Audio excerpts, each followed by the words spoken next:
Desires make slaves out of kings, and patience makes kings out of slaves. Knowledge without action is wastefulness, and action without knowledge is foolishness. To get what you love, you must first be patient with what you hate. Declare your jihad on 13 enemies you cannot see: egoism, arrogance, conceit, selfishness, greed, lust, intolerance, anger, lying, cheating, gossiping, and slandering. If you can master and destroy them, then you will be ready to fight the enemy you can see. Do not allow your heart to take pleasure with the praises of people, nor be saddened by their condemnation. Those who look for seashells will find seashells. Those who open them will find pearls. Never have I dealt with anything more difficult than my own soul, which sometimes helps me and sometimes opposes me. Knowledge exists potentially in the human soul. Like the seed in the soil, by learning the potential becomes actual.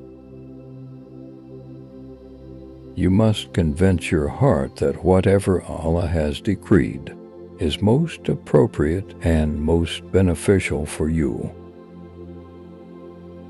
A man of bad character punishes his own soul. If you do not prepare now for the afterlife, then when will you do so? If you're busy with yourself now, you will be busy with yourself then. If you are busy with Allah now, you will be with Him then. Whoever says that all music is prohibited, let him also claim that the songs of birds are prohibited. To completely trust in Allah is to be like a child who knows deeply that even if he does not call for the mother is totally aware of his condition and is looking after him. Man's nature is made up of 4 elements, which produce in him 4 attributes, namely the beastly, the brutal, the satanic, and the divine. In man there is something of the pig, the dog, the devil, and the saint. You possess only whatever will not be lost in a shipwreck. Half of disbelief in Allah in the world is caused by people who make religion look ugly due to their bad conduct and ignorance. The corruption of religions comes from turning them to mere words and appearances. Understand that for every rule which I have mentioned from the Quran, the devil has one to match it, which he puts beside the proper rule to cause error.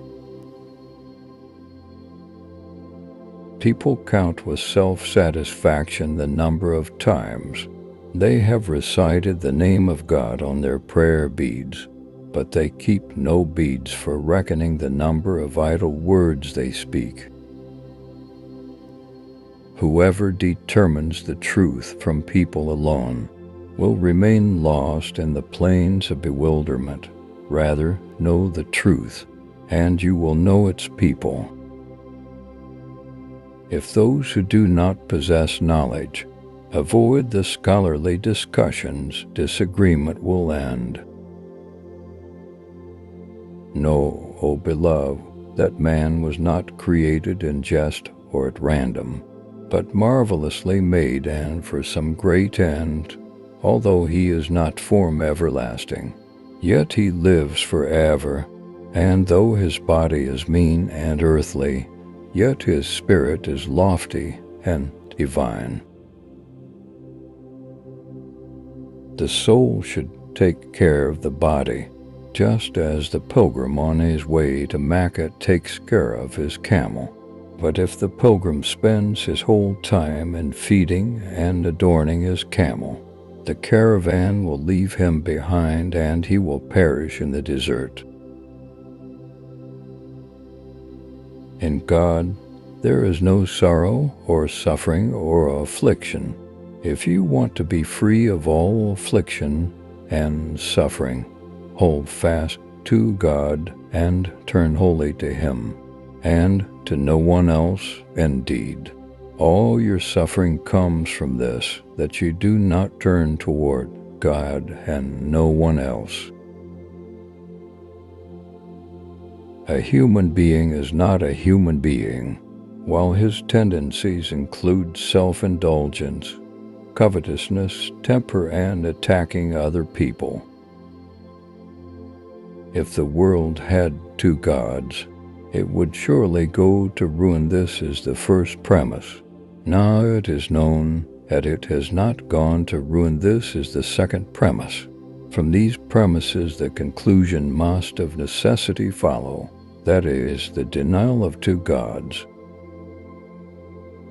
Men have such a good opinion of themselves, of their mental superiority and intellectual depth. They believe themselves so skilled in discerning the true from the false, the path of safety from those of error, that they should be forbidden as much as possible the perusal of philosophic writings. Work for your terrestrial life in proportion to your location in it, and work for your afterlife in proportion to your eternity in it. Does money upset the hearts of learned men? He answered. Men whose hearts are changed by money are not learned. Remember, it is the heart and not the body which strives to draw near to God. By heart I do not mean the flesh perceived by the senses, but that secret thing which is sometimes expressed by spirit and sometimes by soul. The essence of knowledge is to know what obedience and worship are. Abu Hamid Al.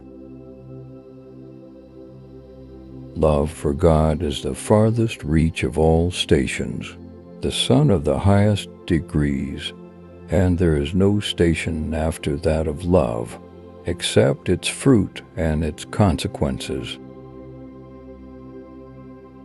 It is sometimes said that we drink our religion with our mother's milk,